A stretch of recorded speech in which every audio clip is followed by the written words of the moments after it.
Just Cheesy the Podcast, presented by Just Cheesy Productions.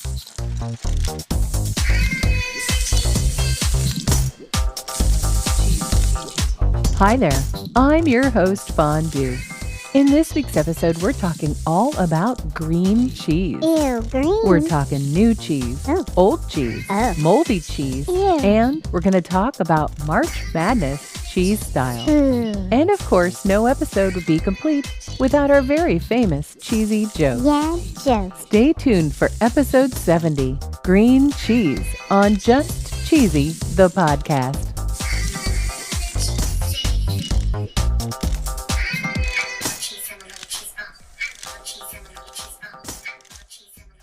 So cheesy, if I use the term green cheese, what do you think of first? The color green? I did too. But technically, the phrase is not commonly used to describe the color of a cheese, according to Wikipedia. Really? Green cheese is a fresh cheese that's not thoroughly dried or aged. Whoa. It's usually white in color, round in shape. Okay. And this reference goes all the way back to 1542 in the Oxford English Dictionary. Holy cow. They say here that it's not green because of color, but for newness or under-ripened state. Wow. And the whey is not half pressed out of it yet. I wish there was green cheese. Don't be disappointed because we have actually found quite a few different green cheeses. Yay. In honor of St. Patrick's Day, which was last Friday, Yeah. we're going to help you build your very own green cheese board. Yeah. First up, we have, and again, you know how this goes. This is going to be an interesting pronunciation, but we've got a cheese called Cherni Vit. Oh boy. Or Cherni Vit. Oh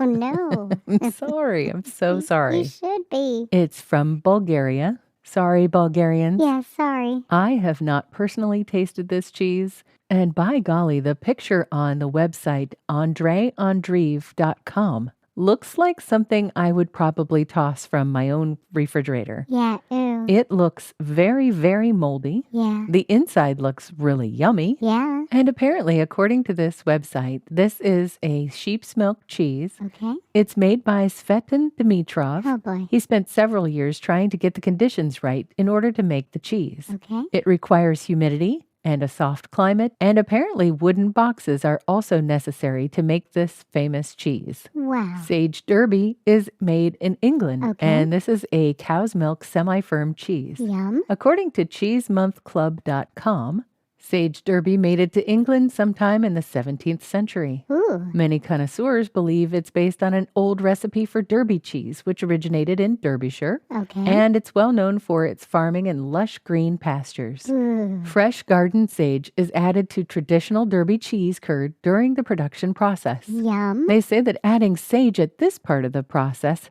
helps the flavor of the herb to develop as the cheese matures. Nice. And this is usually about 1 to 3 months. Whoa. And to me, it looks just like a traditional blue cheese, but with green veins. Yeah, it does. According to tasteatlas.com, Schabziger cheese Oh boy. is from Switzerland. Apparently, this cheese dates as far back as the 8th century Wow. when it was made in a monastery. Whoa. This cheese is known as Switzerland's oldest brand. Really? According to the article in 1463. 1463? Yeah, 1463. Wow. There was a council that met. The locals decided that the cheese should be stamped. Whoa. It would have a seal representing the authenticity, Okay. the same one that's being used to stamp it today. Holy cow. Holy cow is right. The cheese is aged for about 8 weeks. They say lime green, but I'm going to go with more like a jade green maybe, but not in a pretty way. Yep, agreed. It's a cow's milk cheese, and the curds are ground and combined with fenugreek seeds. Ooh. Then it's pressed into a small cone, and it's wrapped in silver foil. Wow. They say the texture is dry and hard. The flavors are powerful, pungent, and spicy. Yum. And apparently in the U.S., it's known as Schabziger. Really? According to welshcheesecompany.co.uk, they talk about another Wikipedia-recommended green-colored cheese called Fenni. Why, Fenni? But I have to be honest, I'm seeing pictures of this, and it looks yellow, not green. Yeah. But it sounds absolutely fantastic. Yep, it does. This is cheddar spiked with beer and whole grain mustard. Ooh. They say it's a delicious addition to any plowman's lunch. Yeah, it is. And it pairs nicely with brown ale. Yum. Welsh Cheese Company is not a sponsor. Nope. But when they are, the ad will go right here. Have you ever wanted to listen to the web? Yeah. Well, Newsly makes that possible. They do? They're an all-in-one audio super app for iOS and Android. Super app. You can listen to trending articles on the web on topics that you choose and get them read to you in a natural human voice. What kind of topics? Sports, Cheese? tech, business, science. Cheese? I'm sure there's even cheese. Yay! They even have an entire section for podcasts. Are we there? Of course we are. Ooh. It's one of my new favorite podcast apps. They even have digital radio. Holy cow. Just go to www.newsly.me to download it free. Whoa. Or use the link in the description. If you use the promo code CHEESY, that'll get you 1 month free premium subscription. Yay, Newsly. Now, back to the podcast.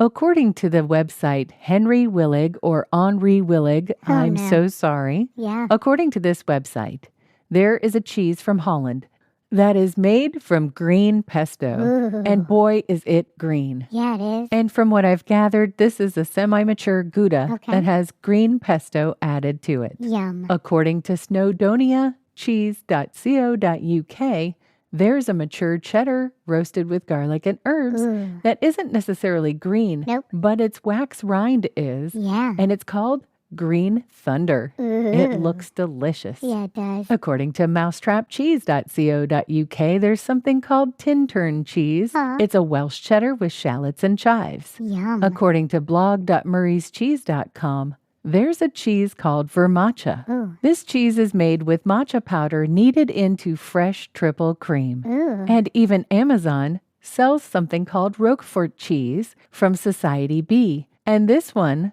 according to the product description, it's milky white bodied with emerald green veins. Ooh, yum. And it has a well-balanced flavor. Yummy. And apparently you can buy a whole foiled half moon, which is 3 pounds, for $84.75. Nice. And speaking of moon, you've probably heard the phrase, the moon is made of green cheese. Yep, I sure have. Well, this is definitely not true. Yep. It is a subject that we covered back in Season 2, Episode 2. Yeah, we did. Link is in the show notes, of course. Of course. It most likely refers to the similarity in appearance of a new cheese or young cheese, which is round and mottled, and it probably looks a lot like the full moon. Oh, yeah. Another likely reference is from a book in 1936 written by John Maynard Keynes, and the book was called The General Theory of Employment, Interest, and Money. Wow. It's time for my favorite segment. This week in cheese. You've heard of March Madness, right? Yeah. On the website culturecheesemag.com,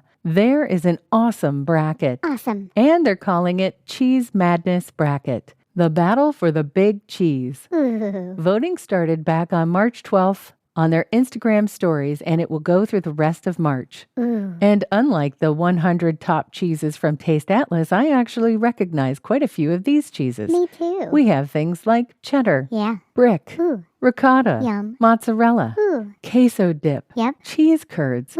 There's even Cheese Whiz on this list. Now, do I think it's going to win? Nope. Probably not, but it's nice to see a few favorites. Yeah. A link to their website, which has a link to their Instagram, will be in our show notes this week. I'm ready for a joke, Fondue. You bet, Cheesy. Here we go. What do you get when you take green cheese and divide its circumference by its diameter? I have no idea. Moon pie. What? Get it? I don't get it. It was Pie Day on 3/14, Oh. and the moon is made of green cheese. If I have to explain it, it's not funny anymore. Nope, it's not. I know, I guess it's not funny, Nope. but it is a little bit cheesy. Thanks for listening to Just Cheesy the Podcast. Thank you. Episode 70, Green Cheese. Green cheese. Be sure to subscribe, rate, and review in any of the podcast players that you listen to. Yes, please. And we'd love it if you'd listen to other small pods just like us. Stay cheesy, everybody.